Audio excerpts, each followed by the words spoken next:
வணக்கம் நண்பர்களே. இது நம்ம ஜிஎம்எஸ் லாட்டரி ஏஜென்சி. உங்கள் எதிர்காலத்தை மாற்றப் போகும் நாள் இதோ வந்தாச்சு. வியாழக்கிழமை காருண்யா பிளஸ் டிக்கெட். இதன் விலை வெறும் 50 ரூபாய் மட்டும்தான்.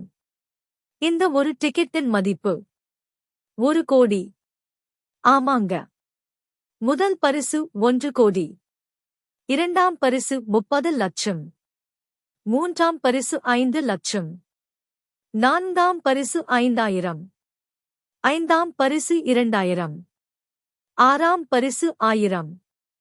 ஏழாம் பரிசு 500. எட்டாம் பரிசு 200. ஒன்பதாம் பரிசு 100. உங்களுக்கும் இந்த 1 கோடியை வெல்வதற்கான லக்கி டிக்கெட் வேணுமா? இதோ கீழதிருற நம்பருக்கு கால் மெசேஜ் பண்ணுங்க. உங்களுக்கு புடிச்ச நம்பர் செலக்ட் பண்ணி நீங்களும் கோடீஸ்வரன் ஆகுங்க. நன்றி, வணக்கம்.